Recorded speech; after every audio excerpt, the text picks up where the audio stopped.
Hi everyone, welcome to SSC insight. तो हमारा target SSC 2022 series का ऑलरेडी 2 वीडियो अपलोड हो चुका है। फर्स्ट 2 क्लासेस एरर डिटेक्शन के ऊपर था। आज का क्लास सेंटेंस इंप्रूवमेंट के ऊपर है। ऐसे ही हर ट्यूसडे, थर्सडे एंड सैटरडे को हमारा क्लास शार्प 10 बजे अपलोड हो जाएगा। आप लोग अगर ये क्लासेस फॉलो करते हैं तो आपको एकदम लेटेस्ट पैटर्न के जो क्वेश्चंस है वो देखने को मिलेगा, वो सॉल्व करने को मिलेगा, जो कि आपके प्रिपरेशन के लिए बहुत ही इंपॉर्टेंट है। ये क्वेश्चंस मैंने टेक्स्ट बुक का 4000 स्मार्ट क्वेश्चन बैंक से लिया है, क्योंकि ये जो बुक है ये एकदम लेटेस्ट क्वेश्चन पैटर्न को फॉलो करता है एंड ये मोस्टली एस्पिरेंट के पास नहीं है, क्योंकि ये नया नया बुक लॉन्च हुआ है। That's why I choose this book for your practice. जो भी क्वेश्चंस आता है वो मैं फुल्ली एक्सप्लेन करने की कोशिश करती हूँ, पॉइंट टू पॉइंट एक सेंटेंस का हर एक वर्ड को एक्सप्लेन करने की कोशिश करती हूँ, क्योंकि हमारे लिए एक एक क्वेश्चन सिर्फ क्वेश्चन नहीं है। एक एक क्वेश्चन से हम बहुत कुछ सीख सकते हैं एंड वही मैं यहाँ पे कोशिश करती हूँ। जैसे मैं पढ़ती थी मेरे प्रिपरेशन के टाइम, वैसे ही मैं आप लोगों के साथ भी वही रूल फॉलो कर रही हूँ। तो अगर आपके पास अभी देखने का टाइम नहीं होता है तो आप वो सेव करके भी रख सकते हैं, बट मैं आपको सजेस्ट करूंगी कि आप डे वाइज ये वीडियोस देख लो, क्योंकि अगर आप ऐसे सोचते हो कि एग्जाम टाइम के आगे जाके ये सब वीडियोस देखूंगी, रिवाइज करूंगी, तब आपके लिए ये बर्डन हो जाएगा, क्योंकि क्लासेस दिन ब दिन इंक्रीज होते जाएंगे, क्लासेस का नंबर तो बढ़ता जाएगा। तो इसलिए अगर आप डेली ये क्लासेस कर लेते हो, मैं 10 बजे ये क्लासेस अपलोड कर रही हूँ, आप अपनी सुविधा अनुसार एक टाइम चूज कर लो एंड वो टाइम में आप ये क्लासेस खत्म कर लो। एंड जो भी पॉइंट्स, जो भी रूल्स मैं यहाँ पे मेंशन कर रही हूँ, अगर आपको कोई भी कुछ नया लग रहा है, कोई भी ऐसा लग रहा है कि आपको मालूम नहीं है, तो वो जरूर आप कॉपी में नोट करिए, क्योंकि यहाँ पे जो भी रूल्स मैं आपसे डिस्कस कर रही हूँ, हर एक रूल एग्जाम के एस्पेक्ट से बहुत ही इंपॉर्टेंट है। ठीक है, तो चलिए शुरू करते हैं। तो हमारा फर्स्ट क्वेश्चन है, आई have never seen such boring movie in my life.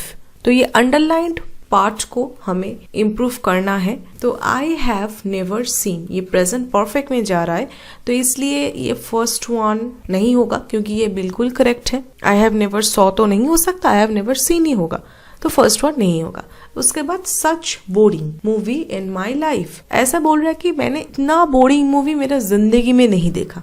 ठीक है, तो सीन एज बोरिंग तो नहीं होगा। ओके, तो इम्प्रूवमेंट की जरूरत यहाँ पे है एंड वो है यहाँ पे सच के बाद एक इंडेफिनिट आर्टिकल चाहिए, ये एडजेक्टिव के पहले।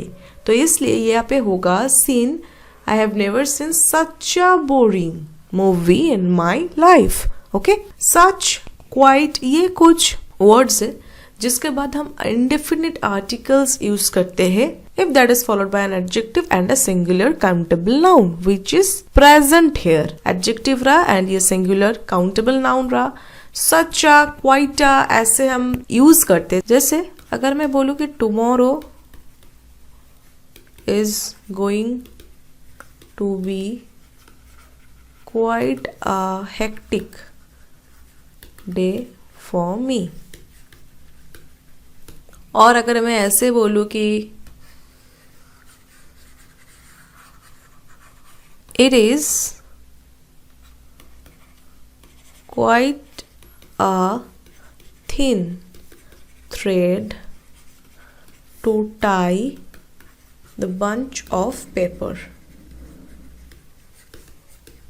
Okay, like that, I have never seen such a boring movie in my life। Okay, so that's why third one is the correct answer। Okay, next, we did not enjoy ourselves although it was very cold। अच्छा, besides this improvement, इसको अगर मैं छोड़ दूं तो ये भी आपको ध्यान देना पड़ेगा। ठीक है, सिर्फ जो हमारा क्वेश्चन है उसके ऊपर ही मुझे नहीं ध्यान देना है, पूरा सेंटेंस में ही ध्यान देना है। देखिए, एंजॉय के साथ ourselves आता है। ठीक है, we did not enjoy ourselves।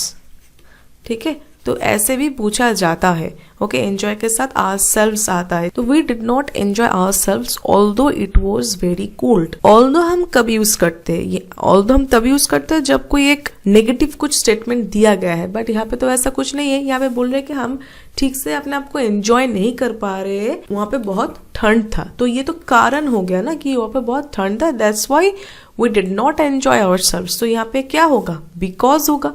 ठीक है, दो, देयरफॉर, ये सब तो यहाँ पे अप्रोप्रिएट नहीं है। हमें चाहिए बिकॉज। क्यों नहीं एंजॉय कर पा रहे थे? बिकॉज वहां पे बहुत ठंड था। We did not enjoy ourselves because it was very cold. Second one is the correct option. Next, Akash is addicted to gamble which drew him to crisis in life। तो प्राइमरीली ये sentence को देख के आपको ऐसा लग सकता है कि नहीं ये तो बिल्कुल ठीक है, क्योंकि हम जानते हैं कि टू के बाद वर्ब का फर्स्ट फॉर्म यूज होता है ना। तो यहाँ पे वही हो रहा है, एडिक्टेड टू गैम्बल है, फर्स्ट फॉर्म है, कोई प्रॉब्लम नहीं है। तो ऐसा आपको लग सकता है कि यहाँ पे नो इम्प्रूवमेंट होगा, बट यहाँ पे नो इम्प्रूवमेंट नहीं होगा। यहाँ पे इम्प्रूवमेंट की जरूरत है, क्योंकि एडिक्टेड टू के साथ आईएनजी फॉर्म यूज होता है वर्ब का। ठीक है, ये एक्सेप्शन है। ठीक है, एडिक्टेड टू गैम्बलिंग होगा। Okay, that's why second one will be the correct answer. ऐसे ही एडिक्टेड टू है और प्रोन टू होता है looking forward to, with the view to, given to, taken to. ठीक है, ऐसे कुछ एक्सेप्शंस है जहां पे टू के बाद भी आपका वर्ब आईएनजी फॉर्म यूज होता है, जैसे कि addicted to, prone to, looking forward to, with the view to, given to, taken to. Okay, तो ये कुछ नोट कर लेना। ठीक है, एक्सेप्शंस है। ओके, तो यहाँ पे हमारा जो आंसर है वो है second one, addicted to gambling. Next, Last evening I went to the optician and bought spectacles। ऐसा कुछ वर्ड्स है जैसे कि ट्राउजर्स और पैंट्स, स्पेक्टैकल्स। ये जो वर्ड्स है ये प्लूरल फॉर्म में ही आता है। मतलब ऐसा नहीं कि अगर मुझे इसका सिंगुलर फॉर्म चाहिए तो इसका ये एस मैं इससे हटा दूं, ऐसा नहीं है। ठीक है, ये जो वर्ड्स है ये इसमें ये प्लूरल फॉर्म में ही आता है। अगर मुझे अलग से एक समझाना है कि एक ट्राउजर और एक पैंट और एक spectacle, that time we will use a pair of. Okay, a pair of, उसके बाद स्पेक्टैकल्स हो गया, आ पेयर ऑफ पैंट्स हो गया। ऐसे हम यूज करते हैं क्योंकि ये जो चीजें है ये हमेशा दो एक साथ आता है। ठीक है, चश्मा जो चाहिए हमें तो दो आंखों के लिए तो एक एक ऐड होके दो ही चाहिए, एक ग्लास तो हमें नहीं चाहिए। तो ये सब जो है, पैंट्स हो गया, ट्राउजर्स हो गया, ये हमेशा एक पेयर में आता है। That's why we cannot use its singular form, just removing the s at the end. We have to put some words before them, like a pair of trousers, a pair of spectacles. Okay? तो यहाँ पे मैं एक ही चश्मा खरीदने गई थी। Last evening I went to the optician and bought a pair of spectacles. Okay, यहाँ पे भी जो किया है आ स्पेक्टेकल मतलब मुझे एक इसका सिंगुलर फॉर्म हो गया, ऐसा नहीं होता है। ठीक है, टू स्पेक्टेकल्स। ओके, ये स्पेशल है, एक्सेप्शन केस है, इसमें हमेशा ऐसा प्लूरल फॉर्म में इसका नाउन फॉर्म आता है। Okay, so that's Y third one is the correct option. Next, The aberration in the Indian economy can be attributed to the short-sightedness of its political matters।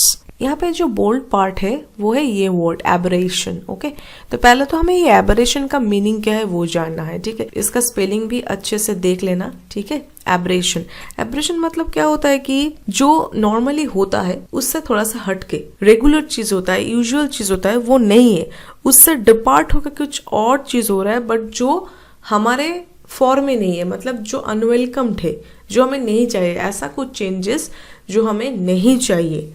Okay, a departure from what is normal,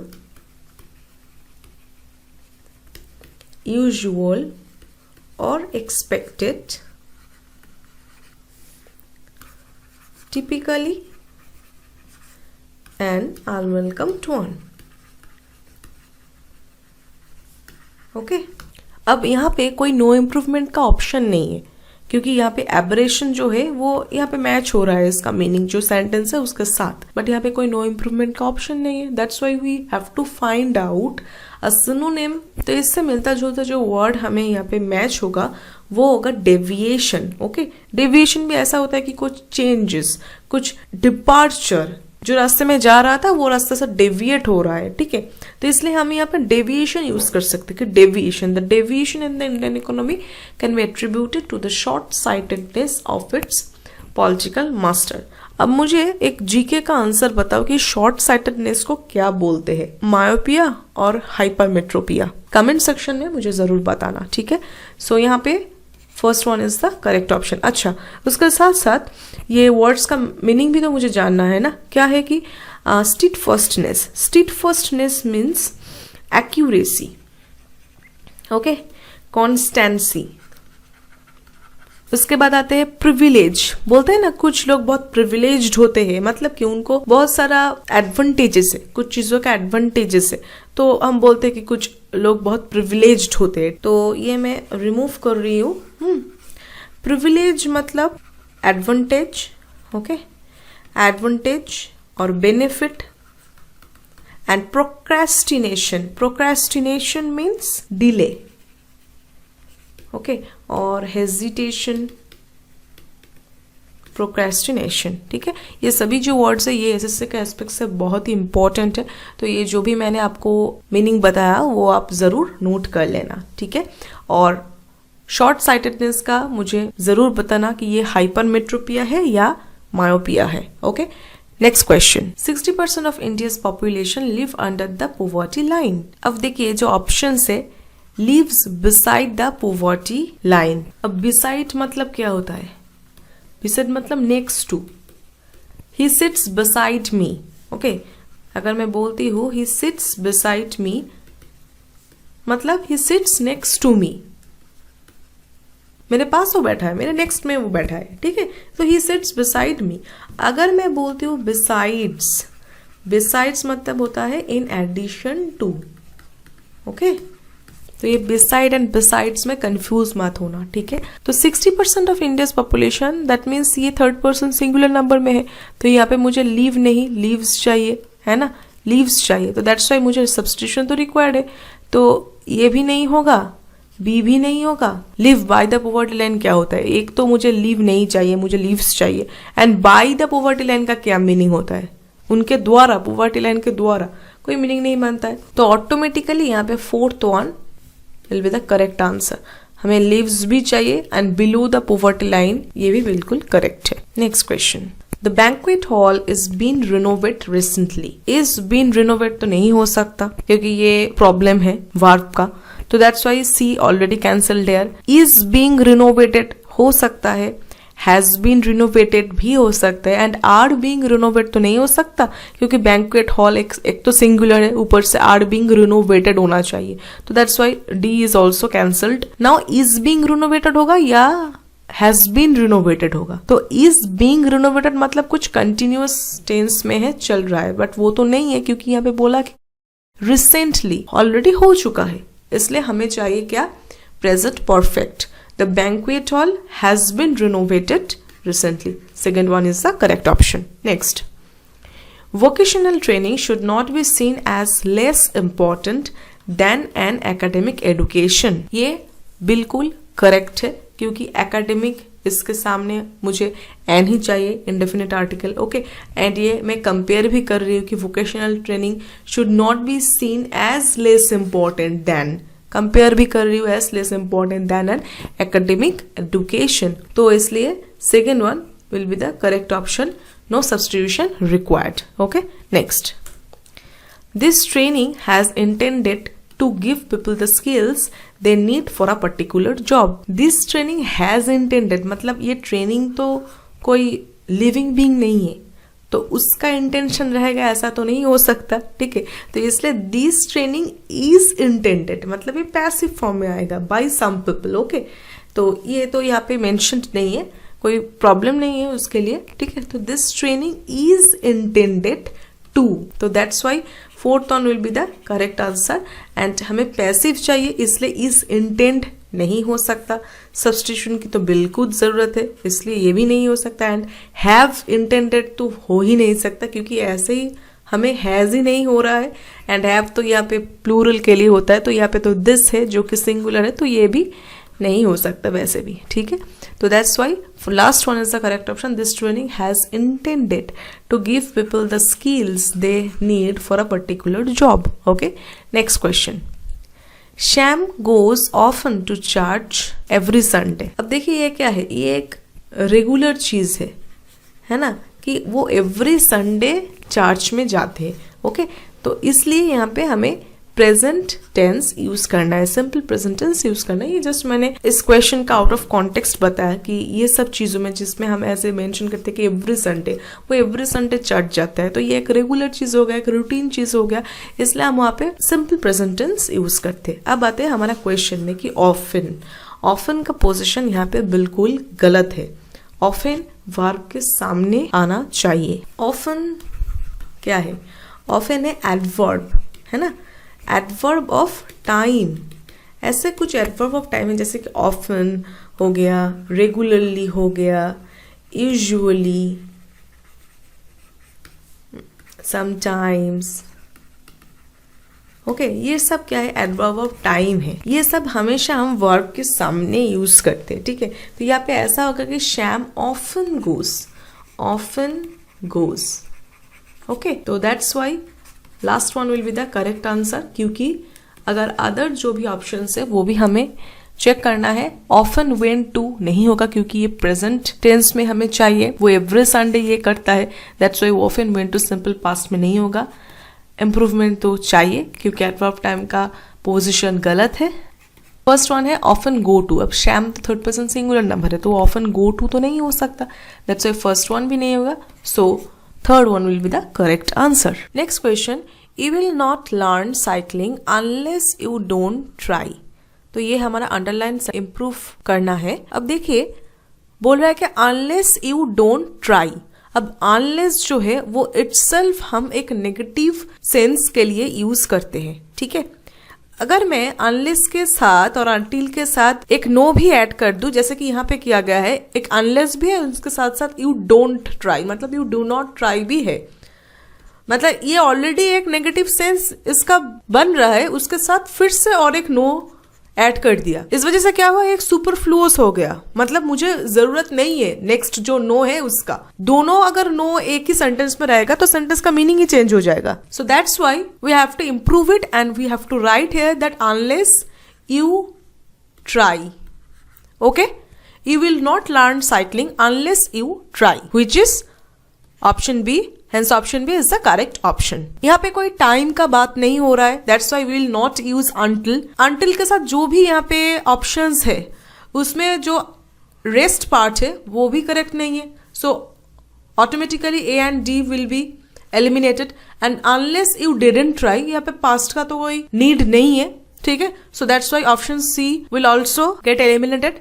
Okay, so option 2, that is unless you try, is the correct option. Next, I do not see some reasons why my application should be rejected. तो मेरा क्या हुआ, मेरा application जो है वो reject हो गया एंड मुझे कोई भी रीजन नहीं दिख रहा है कि क्यों मेरा एप्लीकेशन रिजेक्ट हुआ है। तो मेरा एप्लीकेशन जो रिजेक्ट हुआ है एक नेगेटिव चीज है, ठीक है, बट यहाँ पे सम जो है, सम एक पॉजिटिव सेंस बनाता है, तो मुझे चाहिए क्या, मुझे यहाँ पे एनी चाहिए।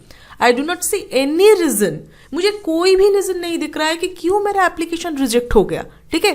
तो that's why we will use option B, I do not see any reason why my application should be rejected. मुझे कोई भी reason नहीं दिख रहा है, that's why we will not use many reasons, okay, or some reason, ठीक है, and improvement की तो जरूरत है क्योंकि यहाँ पे some है, okay, तो we have to use any. We do not use many or some like positive determinants. We should use something negative which will make the meaning of the sentence negative, okay. So that's why option B is the correct answer. Next, Mother was watching a movie when the lights were going off.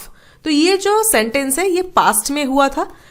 ये first जो process है कि mother movie watch कर रही थी, तो ये continuous process है ना, कि एक मूवी चल रहा है, एक मूवी तो कोई सेकंड की चीज नहीं है, एक मूवी चल रहा है, mother was watching a movie, एक कंटिन्यूअस टेंस में हो रहा है, पास्ट कंटिन्यूअस है, ओके। नाउ जो अंडरलाइन पोर्शन है, when the lights were going off, अब मूवी वो वॉच कर रही थी तब लाइट चली गई थी। अब लाइट चले जाना तो कोई कंटिन्यूअस चीज नहीं है, ये जस्ट एक सेकंड का चीज है कि लाइट चली गई। That's why we will not use here past continuous tense, we have to use here simple past, okay. The lights went off, lights off हो गया, ठीक है। पास्ट में ये सेंटेंस चल रहा है जो कि बिल्कुल करेक्ट है, that's Y A and D eliminate हो जाएगा। उसके बाद नो इम्प्रूवमेंट नहीं होगा क्योंकि नो इम्प्रूवमेंट चाहिए।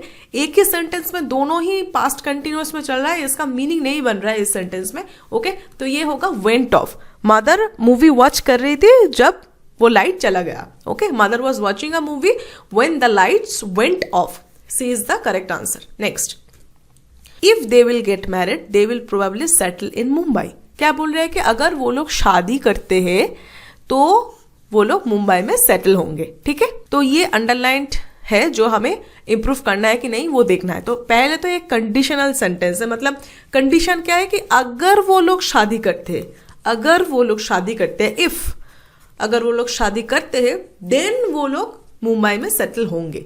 तो पहले तो शादी होगा, ये पहले शादी होगा, उसके बाद वो लोग सेटल होंगे। ठीक है, तो वो लोग सेटल होंगे कि नहीं ये डिपेंड कर रहा है किसके ऊपर, उनके शादी के ऊपर। ठीक है, तो पहले शादी होगा उसके बाद वो लोग सेटल होंगे। दैट्स वाई हम लोग ऐसे ही दो फ्यूचर टेंस एक ही सेंटेंस में यूज नहीं करेंगे।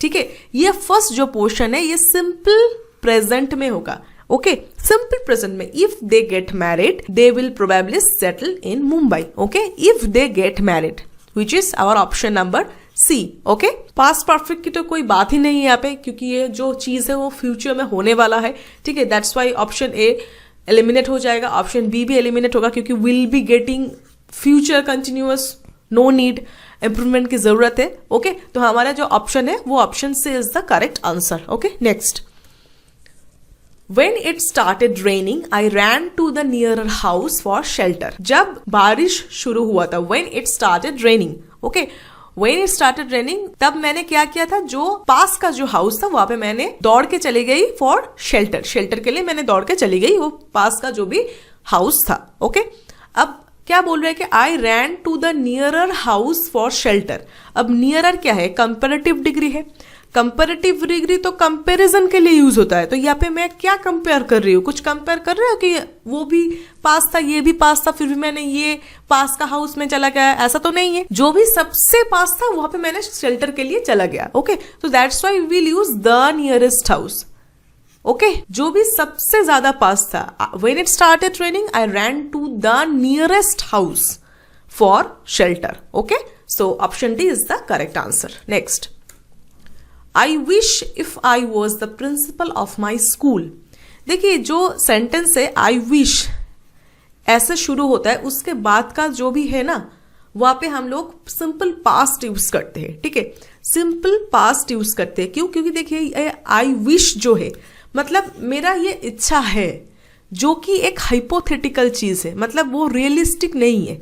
ठीक है, जो एक्चुअल में रियलिटी में एग्जिस्ट नहीं करता है। मैं विश कर रही हूँ कि काश ऐसा होता, आई विश काश ऐसा होता, I wish I were a bird, ऐसे बोलते हैं। बट एक्चुअली तो मैं बर्ड नहीं बन सकती, मैं बर्ड हूं भी नहीं, मैं तो ह्यूमन हूं।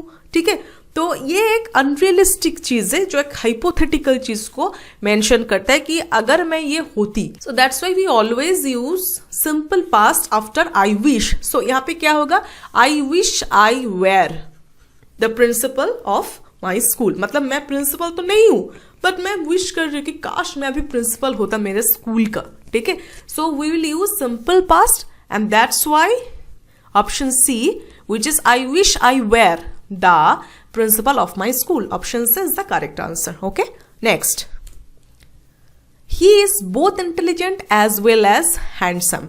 अब देखिए ये जो कंजंक्शन है ये ऐसा होता है, बोथ के साथ एंड यूज होता है। ठीक है, ये फिक्स्ड है। ओके, बोथ के साथ एज वेल एज ऐसे यूज नहीं होता है। ही is both intelligent and handsome. Okay, क्या बोल रहा है कि वो इंटेलिजेंट भी है वो हैंडसम भी है। ठीक है, तो एज वेल एज की यहाँ पे कोई यूज नहीं है। बिसाइड्स का भी यूज होता है। बिसाइड्स मतलब इन एडिशन टू होता है। ठीक है, इन एडिशन टू मतलब बिसाइड्स होता है, अलोंग विथ, बिसाइड्स, ये सब बोथ के साथ मैच नहीं करता है। हमें ऐसा जो कंजंक्शन चाहिए जो ये एक पेयर है, both and, he is both intelligent and handsome. Okay, so that's why option C is the correct answer. Okay, next, next time if heavy rain comes I don't think water will recede as there is no natural raining or anywhere for it to go. मैं next time की बात कर रही हूँ, ठीक है, मतलब जो फ्यूचर में होने वाला है, कि मैं क्या सोच रही हूँ कि नेक्स्ट टाइम अगर हेवी रेन होता है, if heavy rain comes, I don't think, मुझे नहीं लगता है कि water will recede as there is no natural raining or anywhere for it to go. ठीक है, तो ये जो सेंटेंस है, मतलब पहले मैंने क्या किया, पहले मैंने सिंपल प्रेजेंट यूज किया और उसके बाद फ्यूचर टेंस है, वो फ्यूचर टेंस मैंने यूज किया है। देखिए ये कंडीशनल सेंटेंस है, क्या बोल रहा है कि इफ हेवी रेन कम्स, अगर बारिश होता है, देन जाके ये इवेंट होगा, है ना। तो पहले तो बारिश को होना है, that's why we have to use here क्या, सिंपल प्रेजेंट, है ना। जैसे कि जस्ट 2-3 क्वेश्चंस पहले ही हमने किया ना, सिंपल प्रेजेंट वही यहाँ पे यूज हुआ है, ठीक है, if heavy rain comes. And उसके बाद जो फ्यूचर टेंस यूज हुआ है वो एकदम परफेक्टली यूज हुआ है, that's why option D is the correct answer. Okay, next, Ajit has been played bridge since 2017। तो यहाँ पे वर्ब का प्रॉब्लम है, वर्ब को हमें इंप्रूव करना है, नो इंप्रूवमेंट नहीं होगा। क्यों? क्योंकि बोल रहा है कि Ajit has been played bridge since 2017, मतलब उन्होंने जो 2017 से खेलना शुरू किया था, खेलना स्टार्ट किया था, वो 2017 में भी खेल रहा था, उसके बाद इतना साल भी वो खेल रहा था, एंड अभी भी करंटली प्रेजेंट में भी वो खेल रहा है। ठीक है, तो यहाँ पे हमें क्या यूज करना है, प्रेजेंट परफेक्ट कंटिन्यूअस टेंस, जो पहले ऑलरेडी हो रहा था, अब भी हो रहा है एंड चल रहा है, कंटिन्यूअसली वो चल रहा है। ठीक है, तो प्रेजेंट परफेक्ट कंटिन्यूअस हमें चाहिए, that's why we have to use has been playing since. ठीक है, सिंस, ओके, सिंस मैंने बोला था आपको, सिंस हम कब यूज करते हैं, for point of time, point of time के लिए हम सिंस यूज करते हैं। जैसे कि यहाँ पे लिखा है सिंस 2017, ऐसे मैं बोल सकती हूँ सिंस मंडे, ओके, ऐसे मैं बोल सकती हूँ सिंस मे, ओके, ऐसे मैं बोल सकती हूँ since 10 AM, okay, for point of time, okay, but for period of time, एक ड्यूरेशन अगर मुझे समझाना है तो मैं क्या यूज करूंगी, ड्यूरेशन के लिए मैं क्या यूज करती हूँ, फॉर यूज करती हूँ। अगर मैं बोलूं कि for 2 months, okay, for several years, okay, for 5 years, अगर मैं ऐसे बोलूं, एक ड्यूरेशन है, 5 एक ड्यूरेशन है ना, 2 months एक ड्यूरेशन है, तो ड्यूरेशन ऑफ टाइम को समझाने के लिए हम क्या यूज करते हैं, फॉर यूज करते हैं। ठीक है, याद रहेगा, पॉइंट ऑफ टाइम के लिए since and duration of time, period of time के लिए हम फॉर यूज करते हैं। ठीक है, तो यहाँ पे हमारा जो आंसर है वो होगा option D, has been playing bridge since 2017। Okay, next question, the new product will be arrive on supermarket shelves early next year. देखिए, will be arrive on, will be arrive नहीं होता, अगर विल बी लिखना है तो will be के साथ will be arrived हो सकता है। ठीक है, बट वो ऑप्शन यहाँ पे नहीं है, विल बी अराइव्ड नहीं होगा। ओके, तो यहाँ पे क्या होना चाहिए कि the new product will arrive on early next year, मतलब वो फ्यूचर की ही बात हो रहा है, एंड वैसे भी यहाँ पे जो भी ऑप्शंस है सभी फ्यूचर में ही है, तो ये लेके कंफ्यूजन नहीं है कि ये फ्यूचर में होगा या नहीं, फ्यूचर में ही होगा, बट उसके बाद का जो ये वर्ब है उसको लेकर हमें परेशानी है कि वहां पे क्या होगा। ठीक है, तो यहाँ पे जो होगा, the new product will arrive on supermarket shelves early next year. ठीक है, तो option B is the correct answer. Okay, next question, until you remains calm you can not concentrate. अब यहाँ पे इस क्वेश्चन में आपको अंटिल और अनलेस को लेकर चिंता करने की कोई जरूरत ही नहीं है। क्यों? क्योंकि देखिए यहाँ पे यू के साथ रिमेन्स यूज किया गया है, वो नहीं होगा। ठीक है, क्योंकि यू तो रिमेन होगा, थर्ड पर्सन सिंगुलर नंबर थोड़ी है कि हम इज ऐड करेंगे। ठीक है, तो that's why we have to use you remain calm, है ना। तो कहाँ पे है ये रिमेन, वो मुझे ढूंढना है, वो मुझे बी में मिल गया, इफ नहीं होगा। ठीक है, अब ऐसा नहीं कि इफ होगा, ये एक ही ऑप्शन है, अनलेस यू रिमेन, एंड यही करेक्ट है, unless you remain calm you can not concentrate. Option B is the correct answer. Okay, next, the city have not receive much rain for a week now. अब already तो answer समझ ही चुके हो कि क्या होगा, वो ठीक है, बट यहाँ पे मैं और एक बात बताना चाहूंगी। यहाँ पे मच रेन, रेन क्या है, रेन तो काउंटेबल नाउन नहीं है, हम तो गिन नहीं सकते ना। ठीक है, तो ये काउंटेबल नाउन नहीं है, तो इसलिए क्या यूज किया गया है इससे सामने, देखिए मच यूज किया गया है, जो कि हम अनकाउंटेबल नाउन को समझाने के लिए यूज करते हैं कि मच रेन। ओके, तो क्या होगा, द सिटी है, तो ये तो सिंगल है, सिंगुलर है, तो we should not use have, इसलिए हैव नहीं होगा, हैज होगा। ठीक है, तो यहां से ही नो इम्प्रूवमेंट का ऑप्शन एंड सी एलिमिनेट हो जाता है। अब has not received, has not receive, has not receive grammatically inappropriate है, वर्ब ठीक नहीं है, हमें यहाँ पे पास्ट पार्टिसिपल चाहिए, हैज नॉट रिसीव्ड चाहिए। ठीक है, तो यहाँ पे क्या होगा, that city has not received much rain for a week now. बहुत ही इजी क्वेश्चन है, इसलिए देख सकते हैं कि कितने ज्यादा लोग ने ये करेक्टली अटेम्प्ट किया है। Okay, so first one is the correct answer. Okay, next, the inflation rate raised up 8% last month. Last में जो हमें बोला गया है कि लास्ट मंथ, इससे ये क्लियर हो गया कि ये केस में होगा, पास्ट टेंस में होगा। पास्ट टेंस में ये आंसर होने वाला है, तो आइदर ये नो इम्प्रूवमेंट होगा, नहीं तो ये बी होगा, क्योंकि ये राइज और रेज ये दो ही प्रेजेंट में है, तो ये प्रेजेंट तो नहीं होगा, इसलिए मैं ए और डी पहले ही एलिमिनेट कर देती हूँ। अब रेज्ड अप होगा या रोज टू होगा? पहले तो देखिए, ये रेज जो है और ये राइज जो है, ये दोनों अलग अलग वर्ड है। इसका जो फॉर्म्स है, जैसे कि रेज प्रेजेंट है एंड इसका पास्ट एंड पार्टिसिपल दोनों ही फॉर्म रेज्ड होता है, जो कि राइज में क्या होता है, रोज होता है एंड राइजन होता है। ठीक है, ये प्रेजेंट हो गया, ये पास्ट हो गया, ये पार्टिसिपल हो गया। ठीक है, राइज, रोज, रोजन। ओके, अब अगर मैं ये प्रिपोजिशन की बात भी छोड़ दूं, ठीक है, कि प्रिपोजिशन तो यहाँ पे टू होना चाहिए। ठीक है, अगर मैं प्रिपोजिशन की बात भी छोड़ दूं, फिर भी यहाँ पे रोज होने के लिए, मतलब हमारा जो ऑप्शन नंबर 2 है वही करेक्ट ऑप्शन है, ऑलरेडी मैंने यहाँ पे बोल ही दिया। ये रोज होने के लिए एक स्पेशल कारण है। वो स्पेशल रीजन क्या है? देखिए, रेज एंड रोज में, मतलब रेज और राइज में, ये दोनों में कुछ ज्यादा कुछ वैसा फर्क नहीं है। इसका मीनिंग जो है वो लगभग सेम ही है, दोनों का ही वो इंक्रीज होता है, मतलब lower level to higher level में इंक्रीज होना, वही हाइक, ऐसा ही एक, मतलब इसका मीनिंग, दोनों का ही मीनिंग नियरली सेम ही होता है। ठीक है, तो मीनिंग वाइज यहाँ पे ये हम डिस्क्रिमिनेट नहीं कर सकते। कैसे डिस्क्रिमिनेट कर सकते हैं? ये रेज जो है ना, ये क्या है, ट्रांजिटिव वर्ब है,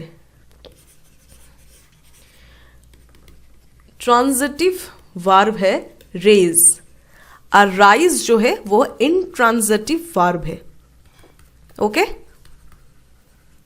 ना अगर आपको पता है कि transitive verb and intransitive verb क्या होता है तो बहुत अच्छी बात है।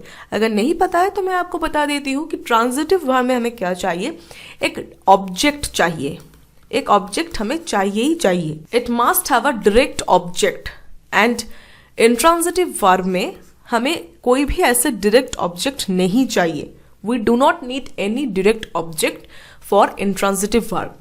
इन है इसलिए नहीं चाहिए, यहाँ पे इन नहीं है इसलिए चाहिए। ठीक है, ऐसे मतलब चाइल्डहुड में हम लोग ऐसे यूज करते थे, ऐसे ऐसे ट्रिक्स यूज करते थे याद रखने का, तो इसमें ये है तो ये चाहिए, अगर नहीं है तो नहीं चाहिए। ओके, तो ऐसे ही यहाँ पे भी आप याद कर सकते कि ट्रांजिटिव वर्ब है इसलिए इसका ऑब्जेक्ट चाहिए, इंट्रांजिटिव है इसलिए इसका ऑब्जेक्ट नहीं चाहिए। ठीक है, तो यहाँ पे कोई ऑब्जेक्ट नहीं है ना, यहाँ पे तो कोई ऑब्जेक्ट नहीं है। द इन्फ्लेशन रेट, इसके बाद वर्ब दे दिया, इसके बाद तो कोई ऑब्जेक्ट नहीं है। ये एक अनदर रीजन हो गया रोज यूज करने के लिए। ठीक है, क्योंकि रेज हम यूज कर सकते हैं तब जब हमें यहाँ पे एक डायरेक्ट ऑब्जेक्ट रहेगा। Okay, so this is the second reason we should use rose. Okay, so the inflation rate rose to 8% last month. Option B is the correct answer. Okay, next, he speaks not only Hindi fluently but English as well as. बहुत common question है ये। Okay, क्या होता है not only के साथ हम क्या यूज करते हैं, बट ऑल्सो यूज करते हैं, है ना, बट एज वेल एज नहीं। ओके, बट ऑल्सो यहाँ पे होगा। ओके, तो क्या होगा, he speaks not only Hindi fluently but also English.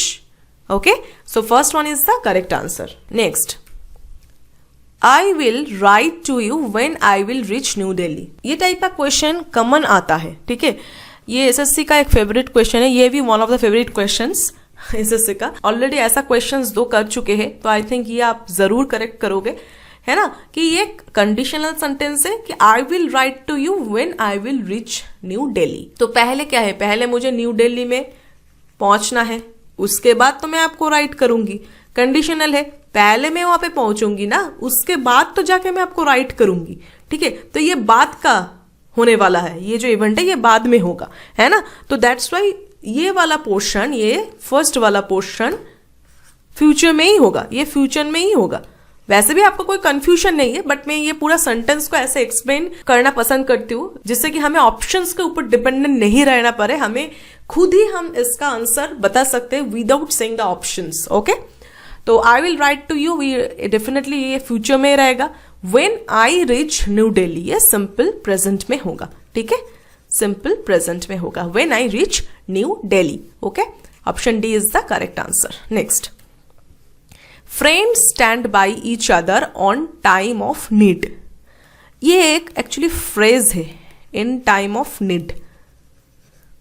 In time of need में क्या होता है, when help is needed, when help is needed, जब आपको जरूरत पड़ता है, ओके, तब दोस्त stand by each other. Okay, तो इसलिए यहाँ पे इन होगा, इन टाइम ऑफ नीड, जब आपको हेल्प की जरूरत है ना।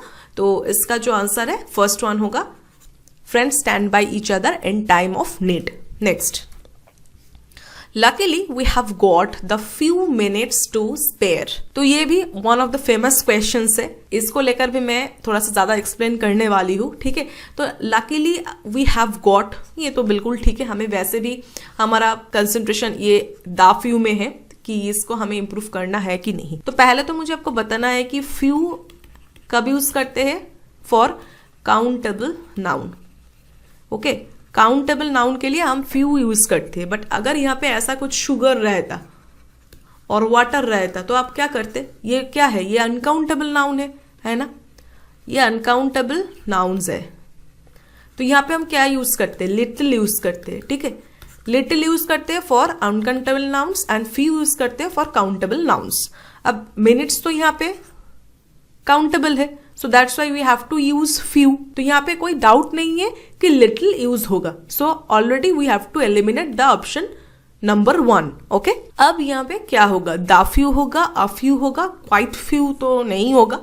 ओके, क्वाइट फ्यू ऐसा होता नहीं है, तो यहाँ पे अ फ्यू होगा या द फ्यू होगा, ये हमारा डाउट है, ठीक है।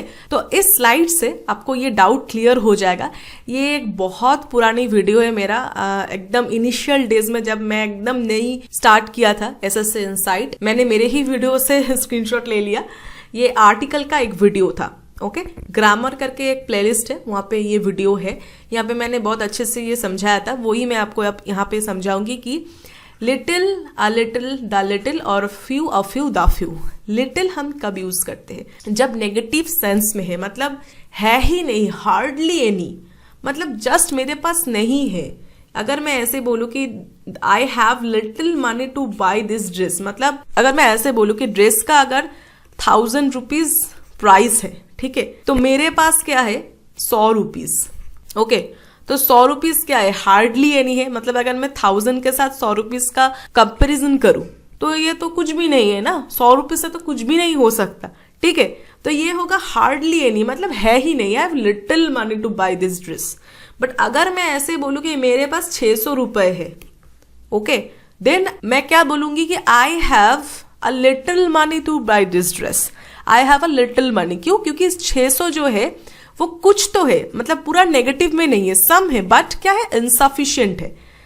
1000 का जो ड्रेस है वो मैं 600 रुपए से नहीं खरीद सकती, I am neglecting the art of bargaining. Okay, तो 1000 का कोई ड्रेस मैं 600 में नहीं खरीद सकती, तो ये मेरे लिए एक इनसफिशिएंट बैलेंस है to buy this dress. Then मैं बोलूंगी कि I have a little money to buy this dress. अब द लिटिल कब यूज होगा, जब मेरे पास 1000 रुपीज ही है, मतलब इससे एक भी रुपए मेरे पास ज्यादा नहीं है, 1000 रुपीज से सिर्फ मेरे पास है, एंड ये पूरा ही ये न्यू ड्रेस का कॉस्ट है। तो क्या है, सम है but all, what ever quantity is left, मेरे पास जितना भी था वो पूरा मुझे देना पड़ा, what ever quantity is left, कुछ है ही नहीं और इसके बाद कुछ बचा ही नहीं, मतलब मेरे पास जो भी था वो मैंने पूरा का पूरा दे दिया, ठीक है।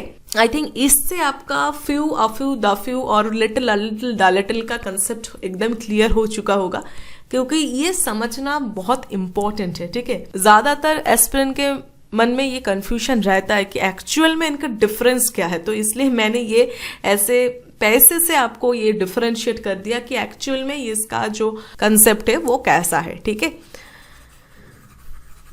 तो आई थिंक आपको ये एकदम अभी क्लियर हो चुका है, ठीक है। हमारा क्वेश्चन में चलते हैं। तो यहाँ पे क्या होगा, luckily we have got the few minutes to spare. तो यहाँ पे होगा आ फ्यू, मतलब मुझे मिला था बट वो इनसफिशियंट टाइम था, ठीक है। We have got a few minutes to spare. Option B is the correct answer. Next question, in his coming film the Spiderman will be seen in European cities. अब देखिए, in his coming film मतलब film release होने वाला है, अभी तक हुआ नहीं। तो जो अभी तक हुआ नहीं उसके लिए तो हम फ्यूचर ही यूज करेंगे ना, तो इसलिए ये जो सेंटेंस है ये एकदम करेक्ट है।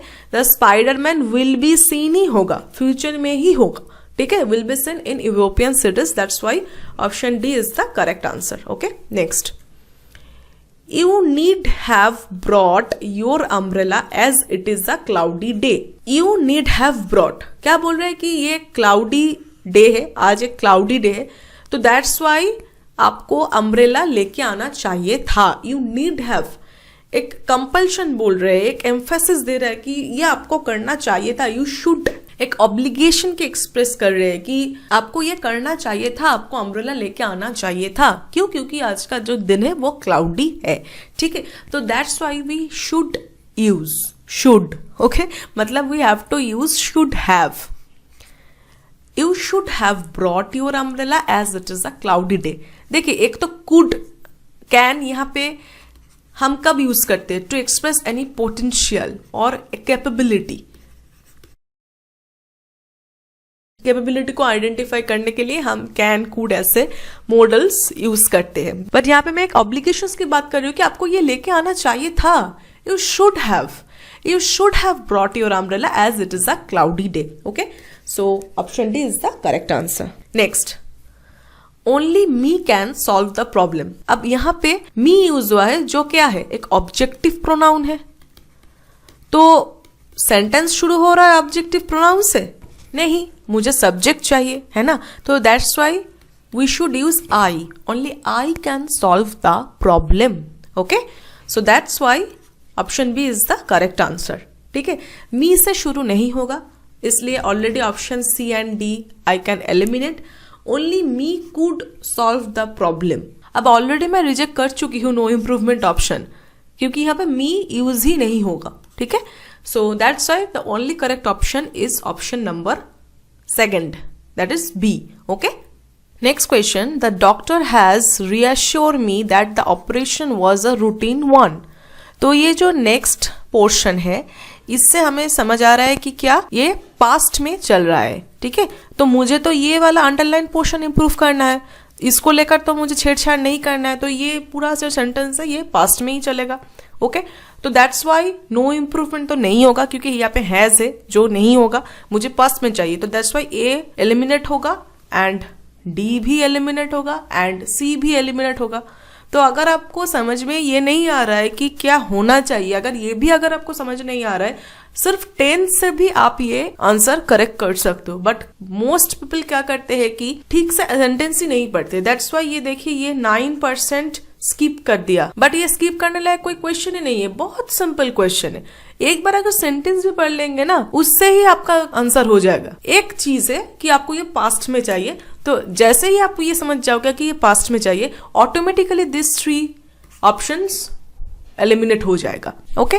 तो उसके बाद आते हैं टेंस में, तो ये हमें चाहिए पास्ट परफेक्ट में, ठीक है। The doctor had reassured me that the operation was a routine one. उन्होंने रीअश्योर्ड किया था, had reassured me, the doctor had reassured me that the operation was a routine one, okay. So that's why option B is the correct answer. Next, there was a time when it was fashionable to have a dainty dog like as the poodles or any other tiny creatures as a pet. पहले तो आप मुझे ये dainty इसका meaning क्या है, okay, what is the meaning of dainty मुझे comment करके बताइए, ओके। तो उसके बाद मुझे इंप्रूव करना है ये portion, like as the puddles. तो मैं ये यहाँ पे सिमिलरिटी की बात कर रही हूँ कि ये जैसा है to have a dainty dog, इसके जैसा सिमिलरिटी का एक बात हो रहा है, इसके जैसा और any other tiny creature as a pet, okay तो इसलिए like as the poodles, like के बाद एज यूज करना इनअप्रोप्रिएट है, तो we should use here such as a poodle. Okay, such as a poodle or any other creature as a pet. ये poodle क्या है वो भी मुझे बताना, पुडल इसका भी meaning. Okay, so second one is the correct answer. Next, would you like to speak in English और हिंदी। ये बहुत सिंपल सेंटेंस है, मतलब हम लोग यूजुअली भी ऐसा सेंटेंस यूज करते हैं हमारे कन्वर्सेशन में भी। ओके, देखिए कितना लोगों ने ये करेक्टली अटेम्प्ट किया है, करना भी चाहिए। ये करेक्ट सेंटेंस है, ठीक है, इसमें हमें कोई भी इम्प्रूवमेंट की जरूरत नहीं है। Would you like to speak, like to speak, to के बाद भी वर्ब का फर्स्ट फॉर्म होता है एंड इसका कुछ एक्सेप्शंस भी है जो मैंने बताया है आपको। हाँ, तो would you like to speak in English और हिंदी एकदम करेक्ट है। We do not need any improvement, that's why option B is the correct answer. Next, it take me within 15 minutes to walk to the metro station from my house. It take me within, पहले तो it के साथ take नहीं हो सकता, कैसे होगा, क्योंकि मुझे ये एस चाहिए, यहाँ पे ये सिंगुलर है, सिंगुलर प्रोनाउन है, तो इसलिए है यहाँ पे टेक्स होगा, इट टेक्स होगा, तो ऑटोमेटिकली नो इम्प्रूवमेंट का ऑप्शन एंड सी वाला ऑप्शन एलिमिनेट हो जाता है। अब यहाँ पे एक अप्रोक्सीमेट टाइम की बात हो रही, मुझे 15 मिनट्स लगता है to walk to the metro station, मेरे घर से मेट्रो स्टेशन वॉक करके जाने के लिए 15 मिनट्स लगता है, तो ये होगा it takes me about, approximate timing की बात हो रही कि it takes me about 15 minutes to walk to the metro station from my house. ठीक है, तो that's why option B is the correct one. अब हमारा आज का सेशन का लास्ट क्वेश्चन है, ये रहा, I am thinking to buy a new car as my old one is giving me trouble. मेरे ओल्ड वन से मुझे तकलीफ हो रहा है, ट्रबल हो रहा है, इसलिए मैं सोच रही हूँ कि मैं एक न्यू कार खरीदूं। आई एम थिंकिंग टू बाई, अब देखिए आई एम थिंकिंग तो ठीक है क्योंकि मुझे ये प्रेजेंट कंटिन्यूअस में चल रहा है ये sentence, so that's why you have to use ING form of the verb. Okay, so that's why you have to write I am thinking, ये ठीक है। अब टू बाई, टू के बाद वर्ब का फर्स्ट फॉर्म ही यूज होता है, तो दैट्स व्हाई टू बाई भी एकदम ओके है। तो यहाँ पे ये सेंटेंस में कोई इंप्रूवमेंट की जरूरत नहीं है। I am thinking to buy a new car as my old one is giving me trouble is absolutely fine, that's why option B is the correct answer. ये हम ऐसे भी लिख सकते हैं कि I am thinking of buying. Okay, I am thinking of buying भी लिख सकते हैं, बट ये ऑप्शंस नहीं है एंड वैसे भी यहाँ पे इंप्रूवमेंट की जरूरत ही नहीं है। अगर ऐसा होता कि यहाँ पे नो इंप्रूवमेंट का कोई ऑप्शन नहीं है एंड ऐसा एक ऑप्शन है तो हम ऐसे ऑप्शन चूज करते, जैसा कि यहाँ पे देख सकते कि ऑफ बाइंग है बट इसका जो वर्ब फॉर्म है वो इनकरेक्ट है। ठीक है, तो हम ऐसे भी लिख सकते हैं कि I am thinking to buy a new car, और हम ऐसे भी बोल सकते हैं आई am thinking of buying a new car. Okay, I am thinking of buying a new car. Okay, तो ये दोनों ही अप्रोच करेक्ट है। ये हमारा आज का लास्ट क्वेश्चन था। आई होप ये सेशन आपके प्रिपरेशन को इम्प्रूव करेगा, जैसे कि हम यहाँ पे सेंटेंस को इम्प्रूव कर रहे हैं। मिलते हैं अगले सेशन में। अगले सेशन में हम ये स्मार्ट बुक से लेवल 2 का क्वेश्चंस करेंगे। ये बुक में लेवल 1, लेवल 2, लेवल 3 ये तीनों लेवल में डिवाइडेड है एग्जाम वाइज। इस सेशन में हमने लेवल 1 का 35 क्वेश्चंस किया है एंड नेक्स्ट सेशन में हम लेवल 2 का क्वेश्चंस करेंगे। ठीक है, सो बहुत अच्छे से पढ़ाई करते रहिए। नेक्स्ट सेशन में हम लेवल 2 का क्वेश्चंस करेंगे। That's all, thank you.